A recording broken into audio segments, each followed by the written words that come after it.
अमजद साहब अपनी फैमिली के साथ खुश व खरम जिंदगी गुजार रहे थे।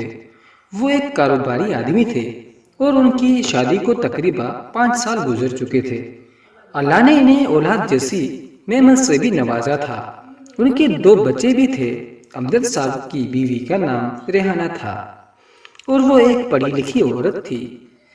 घर में फारिग होने की वजह से वो मोहल्ले के बच्चों को ट्यूशन पढ़ाया करती थी।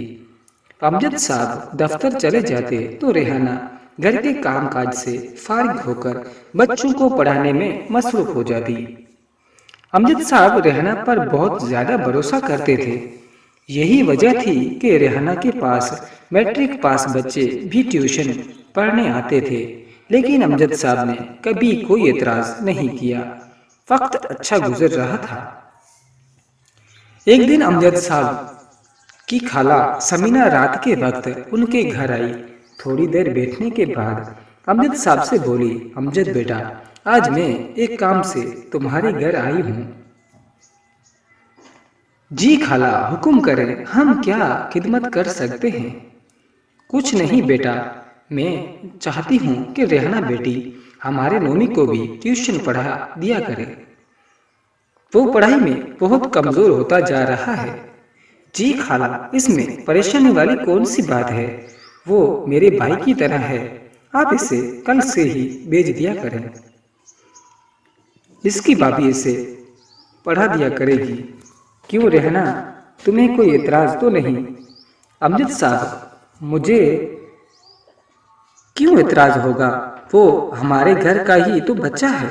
वैसे भी खाला जी हमारे लिए बहुत काबिल एहतराम है।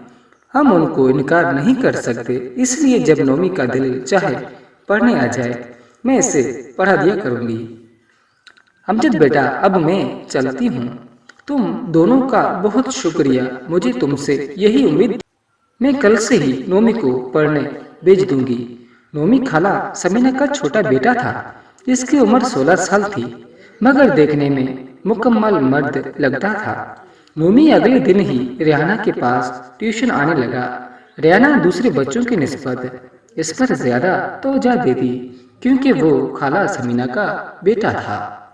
एक दिन अल्लाह की करनी ऐसी हुई, रेहाना बच्चों को पढ़ा रही थी कि अचानक गली में शोर की आवाजें सुनाई दी।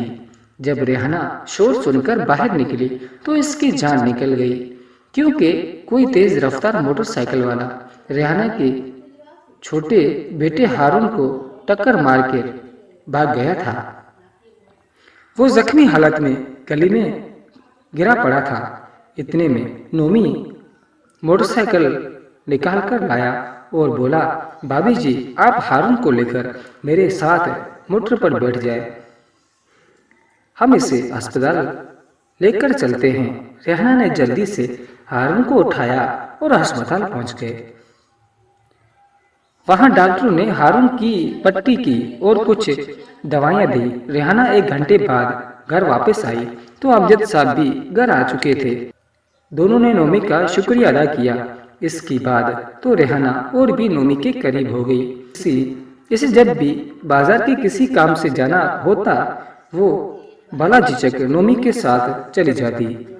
अमजद साहब ने भी कभी एतराज नहीं किया था। वक्त गुजरता गया। एक बार अमजद साहब को किसी कारोबारी काम से दूसरे शहर जाना पड़ गया। वो रेहाना को बताए गए कि मुझे 2 या 3 दिन लग जाएंगे। अगर तुम्हें किसी काम से बाजार जाना पड़ जाए तो नोमी के साथ चले जाना। मैं इंशाल्लाह बहुत जल्द वापस आ जाऊंगा। इतनी बात कहकर अमजद साहब ने बैग लिया और घर से निकल गए। अभी उनको गए 2 दिन ही गुजरे थे कि रेहाना की तबीयत अचानक खराब हो गई। इसने नोमी को कॉल करके कहा कि अपनी मोटरसाइकिल लेकर हमारे घर आ जाएं, मुझे अस्पताल जाना है। नोमी इसी वक्त मोटरसाइकिल ले आया और रेहाना को अस्पताल ले गया। दवाई लेने के बाद वो घर वापस आए तो नोमी रेहाना को पकड़कर कमरे तक लाया। फिर रेहाना को दवाई वगैरह देने लगा। दवाई देने के बाद नोमी घर चला गया, लेकिन रेहाना इसके बहुत ज्यादा करीब हो चुकी थी। वो बेशक उम्र में इससे बहुत ज्यादा छोटा था, मगर वो इसे पसंद करने लगी थी और दूसरी तरफ शायद नोमी की भी यही हालत थी। एक दिन रेहाना किचन में काम कर रही थी। नोमी ने आकर इसका हाथ पकड़ लिया और बोला, भाभी जी, आप मुझे बहुत अच्छी लगती हैं। नोमी ने रेहाना को वो बात कह दी जो रेहाना शायद नोमी से कहना चाहती थी, लेकिन अपनी उम्र और रिश्ते का लिहाज इसे ये बात नहीं करने देता था। फिर वही हुआ जिसका डर था।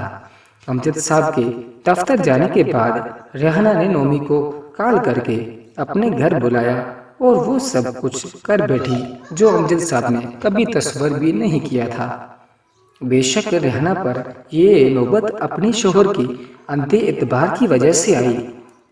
बेशक बीवी पर एतबार करना अच्छी बात है, लेकिन इस कदर लापरवाही से काम लेना अच्छी बात नहीं कि शैतान को ही मौका मिल जाए।